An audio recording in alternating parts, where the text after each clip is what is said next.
What's up, everybody? Welcome back to Shield Outdoors. Thank you for stopping by the channel. Before we go any further, like, comment, subscribe. Make sure you check out Facebook, Twitter, Instagram, and TikTok. Now, at the beginning of every video that Shield Outdoors does, we do some shout outs to people who have commented on the past videos and to our just regular supporters. Today's shout outs go to Andrew Lanou, who went out and bought a pallet after watching our last video. Hope you make some money, buddy. And shout out to Buddy Bilberry, because he cried about it and he wants to go coyote hunting. Thank you so much, guys, for the support of the channel. Make sure if you want a shout out just like that, you drop a comment below. Today, we are discussing different issues with Amazon customer return pallets, not just Amazon in specific. A lot of these companies kind of have the same issues, so keep that in mind that this may not be Amazon specific issues when I refer to them, but I'm mostly referring to Amazon. Of course, everybody wants to know, can you make money doing this, and is it worth my time, and how much money can be made? Of course, we will get to that. By the end of this video, you will know exactly how much we have made in our first week, and you will know my thoughts on whether it's worth it or not. If you haven't caught up on our last couple of videos, we are going to be reselling everything that we purchased in our Amazon customer return pallets and our Gander Outdoor return pallets. And as you know, I'm only selling on Facebook Marketplace and Craigslist for now, because I don't feel like shipping stuff and I don't really know how to work eBay. But if I wanted to do this full time, I would definitely have to pick that up most likely, or open like a storefront where people could come and check out my stuff. All the money I've made is Facebook Marketplace and Craigslist at this point. Also, by the end of this video, you will know some of the unavoidable pitfalls that you will inevitably fall victim to that we found out about, but there's also some successes. So don't get down on it. There's some like big successes and big wins that are completely surprises. We had a couple ourselves. I will absolutely tell you about those. So without going on any further, let's get into the problems that we have with Amazon customer return pallets. As you probably are aware of, these customer return pallets are not a guarantee. I actually have an Amazon return warehouse here in Indianapolis. It's on the southwest side of Indianapolis. It's like a 30-40 minute drive for me, so it's not that big of a deal.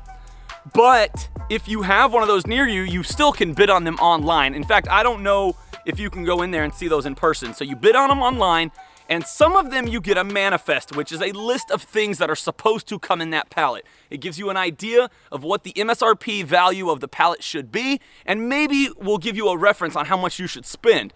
But that's the whole thing, is you don't know what's actually inside there. You have no idea if stuff is in there, if it's missing, you don't know if it's broken, and you don't know if the customer actually returned the actual item. And the actual item sometimes is in there, but it's completely messed up, which is probably why somebody returned it. So I understand, but it's just kind of annoying. So that takes us right into one of my biggest problems, is how relaxed Amazon return policies are. It's too easy to return stuff. It's too easy to return the wrong stuff.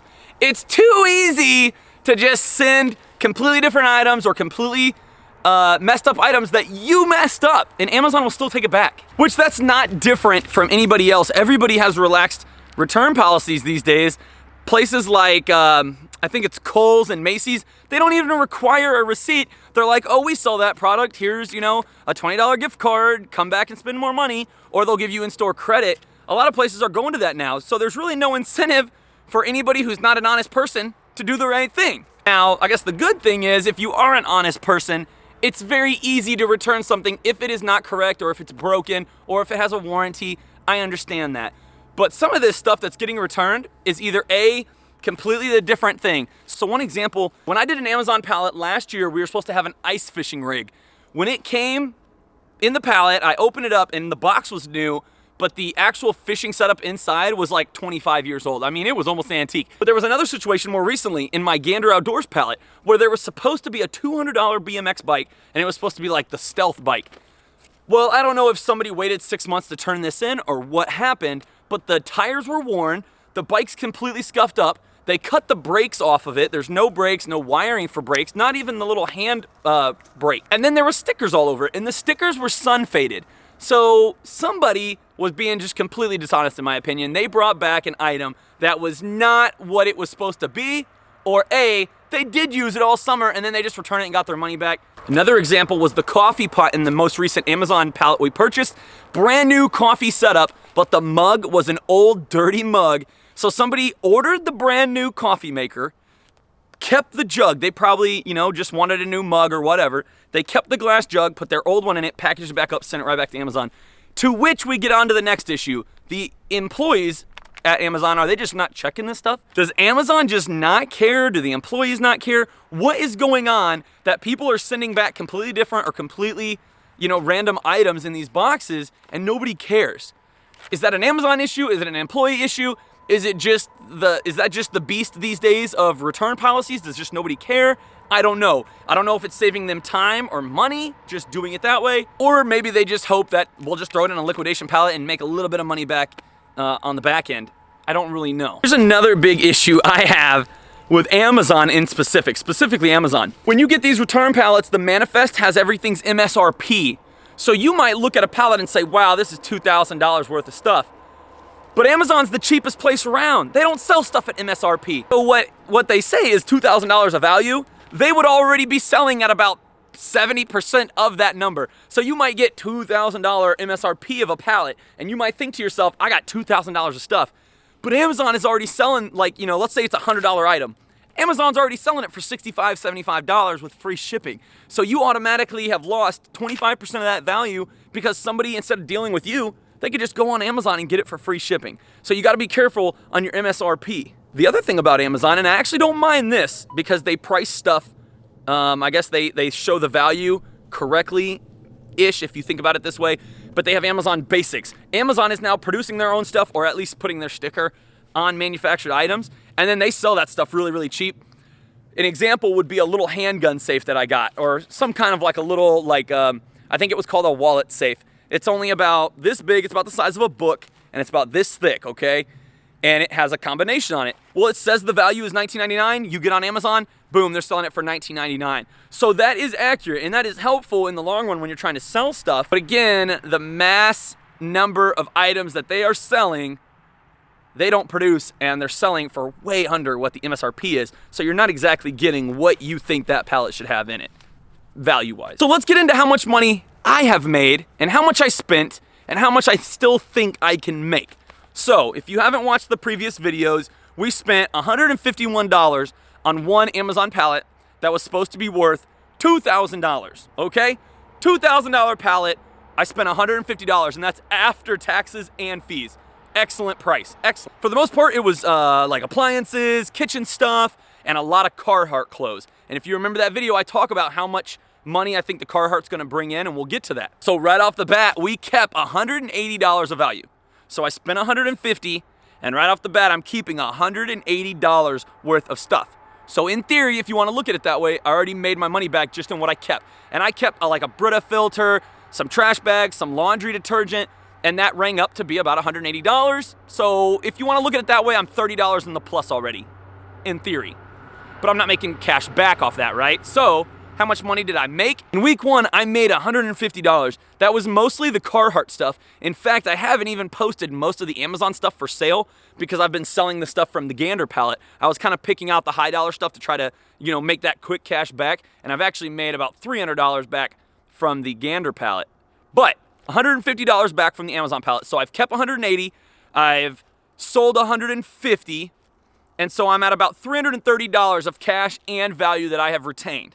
So I've, in theory, doubled my money in week one, plus I still have a ton of stuff to sell.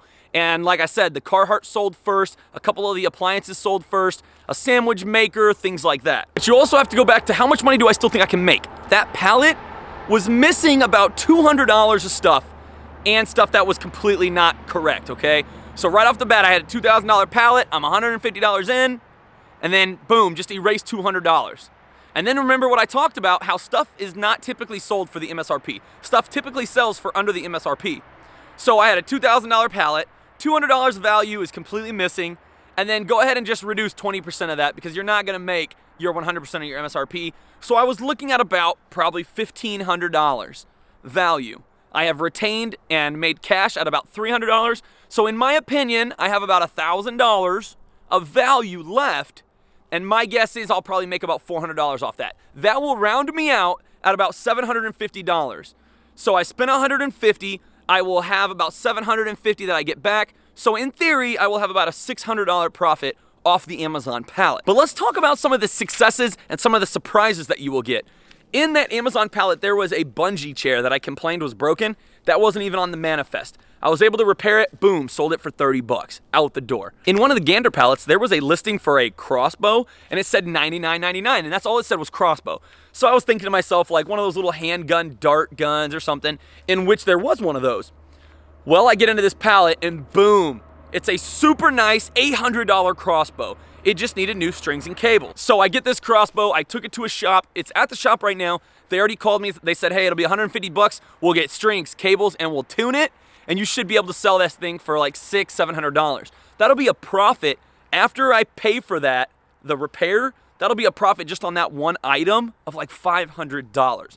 Or I could put it online and maybe trade it for another bow or crossbow, because on this channel we do a lot of hunting stuff. Ha, I said doo-doo. So that one item right there, the profit of that item is going to outweigh how much I spent on that pallet. If nothing else in that pallet was worth a dime, that one crossbow is gonna make me at least $500. That is pretty nice, and that worked in my favor, but you can't always say that it will like that. But what it boils down to, can you make money on this? I would absolutely say yes. There's people who are buying these pallets, they go pick them up, they never unwrap them, they take them home, they slap $100 on it extra.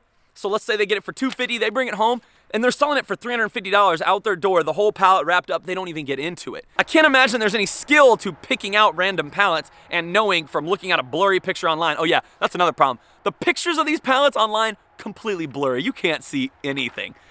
But I guess it just boils down to luck. Now you might get used to, hey, I've had really good luck with electronic boxes of pallets, I'm gonna get pallets of electronics.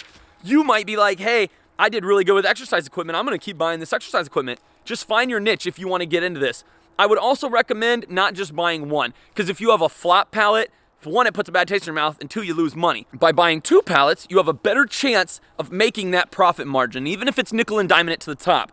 But you really gotta put your whole heart, mind, and soul into it, and be prepared to sort stuff out, be prepared to lose some money on stuff, and be prepared to fix stuff. Thank you so much for watching. Like I talked about, drop a comment below, say what's up, get a shout out by dropping a comment. Make sure you check out Facebook, Instagram, Twitter, TikTok. This is our property. If you like hunting and fishing, make sure you stick around because we'll be doing all kinds of work here. Look at all this. That's a straight down hillside, and it's gonna be all food plot, all kinds of rackology clover out there. Thanks so much for watching. Peace.